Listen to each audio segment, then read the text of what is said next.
नमस्कार दोस्तों, स्वागत है आप सबका आपके अपने यूट्यूब चैनल रेनबो स्टडी में। दोस्तों, आज का हमारा टॉपिक है एनसीईआरटी क्लास थर्ड, फोर्थ और फिफ्थ, जो कि ईवीएस की बुक से लिए गए हैं। और यह प्रश्न आपके प्रीवियस ईयर परीक्षाओं में सबसे अधिक बार रिपीट हुए हैं, इसलिए यह प्रश्न परीक्षा की दृष्टि से अत्यंत महत्वपूर्ण है। तो आइए दोस्तों, शुरू करते हैं बिना देरी के। पहला प्रश्न दिया है, पोंगल त्यौहार किस प्रदेश से संबंधित है। तो पोंगल त्यौहार जो किस प्रदेश से संबंधित है, तो वो है तमिलनाडु से संबंधित है। अगला प्रश्न है, लिंग हू फैन किस देश का पकवान है। लिंग हू फैन जो है हांगकांग का पकवान है और इसे जो सांप के मांस से बनाया जाता है। अगला प्रश्न है, केरल में चलने वाली छोटी नाव को क्या कहते हैं। तो केरल में चलने वाली छोटी नाव को बल्लम कहते हैं और इसमें बैठ कर के जो है बच्चे स्कूल जाते हैं। अगला प्रश्न है, रेगिस्तानी ओक नामक वृक्ष किस देश में पाया जाता है। तो रेगिस्तानी ओक नामक वृक्ष जो है वो ऑस्ट्रेलिया में पाया जाता है। इस पेड़ की जो जड़ें हैं काफ़ी गहराई तक ज़मीन में चली जाती हैं।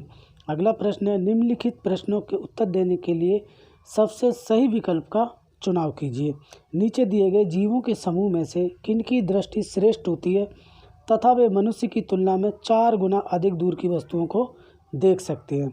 तो इसका जो सही ऑप्शन होगा वो है डी है, चील, गरुड़ और गिद्ध। यानी कि चील, बाज और गिद्ध, ये जो क्या है, इनकी नज़र मनुष्य की तुलना में 4 गुनी अधिक होती है।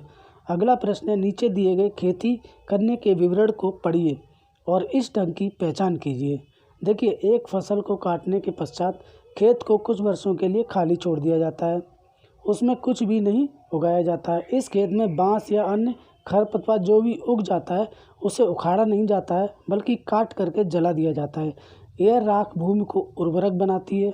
जब यह भूमि खेती के लिए तैयार हो जाती है तब उसे हल्का सा खोदा जाता है, भूमि को जोता नहीं जाता है और उस पर बीज छिड़क दिए जाते हैं।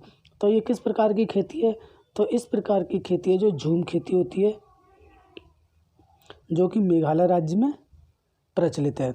अगला प्रश्न है, जब कोई सपेरा अपने वाद्य यंत्र को बजाता है तो सांप उसकी ध्वनि पर अपने सिर को इधर उधर घुमाता है। आपके विचार से सांप वाद्य यंत्र के प्रति अनुक्रिया कैसे कर रहा है। तो इसके ऑप्शन दिए हुए हैं। ऑप्शन में जो बी ऑप्शन है, उस वाद्य यंत्र के द्वारा उत्पन्न कंपनों के प्रति अनुक्रिया करके। तो इसका जो राइट ऑप्शन होगा वो हो जाएगा बी। अगला प्रश्न है, निम्नलिखित में से कौन सा पक्षी कैक्टस पौधे के कांटों के बीच अपना घोंसला बनाता है। तो कैक्टस पौधों के बीच जो अपना घोंसला बनाता है वो फाख्ता। ऑप्शन बी इसका सही हो जाएगा। अगला प्रश्न है, जो व्यक्ति जंगल में कम से कम 25 वर्षों से रह रहे हों उसका उस जंगल की भूमि पर और उस पर पैदा होने वाली वस्तुओं पर अधिकार उसका होता है। यह जनादेश किसके द्वारा दिया गया है। तो ये भूमि अधिग्रहण अधिनियम 1894, संविधान संशोधन विधेयक 2012, या फिर भारतीय जंगल अधिनियम 1927, या डी जंगल अधिनियम 2007। तो इसका जो राइट ऑप्शन होगा वो डी है, जंगल अधिकार अधिनियम 2007 के अनुसार दिया गया है। अगला प्रश्न है, मानव के पेट में आमाशय रस की प्रकृति होती है, यह भोजन के पाचन में सहायता जो करती है, कैसी होती है, तो ये होती है अम्लीय। अगला प्रश्न है, पशुओं की त्वचा पर विभिन्न डिजाइन होते हैं, उस जलवायु के कारण होते हैं जिसमें वो रहते हैं, या फिर उसकी त्वचा पर बालों के कारण उनकी शारीरिक शक्ति को इंगित करते हैं, या फिर परावर्तित प्रकाश के कारण। तो इसका जो ऑप्शन जो है बी है वो सही हो जाएगा। उनकी त्वचा पर जो बाल होते हैं उसी के कारण हमें पशुओं की त्वचा पर डिजाइन। निम्नलिखित में से मच्छरों द्वारा फैलने वाले रोगों का समुच्चय है। मच्छरों द्वारा फैलने वाले रोग हैं डेंगू, मलेरिया और चिकनगुनिया। तो ऑप्शन ए जो है इसका सही हो जाएगा। अगला प्रश्न है, घटपर्णी पौधा यानी कि नेफेंथिस कीड़े मकोड़ों को आकर्षित करने के लिए उच्च तारत्व की धुनियाँ निकालते हैं। का मुंह छोटी छोटी कैटियों से ढका होता है कि मेढक कीड़े मकोड़े और चूहों को चालाकी से फंसाकर खा जाते हैं। तो इसका जो ऑप्शन सी है वही सही हो जाएगा। अगला प्रश्न है, हमारे देश के लगभग सभी भागों में मिर्च का उपयोग भोजन बनाने में किया जाता है। हमारे देश में मिर्च को लाने वाले व्यापारी जो है कहाँ से आए थे, यानी कि हमारे देश में जो मिर्च कहाँ से आई थी वो आई थी दक्षिण अमेरिका से।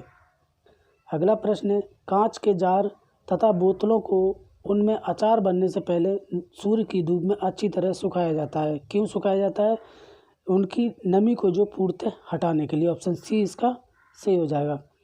बगुला भैंस पर बैठता है। क्यों बैठता है बगुला भैंस पर? बगुला तथा भैंस में सहजीवी संबंध है। ये जो इसका ऑप्शन ए है सही हो जाएगा।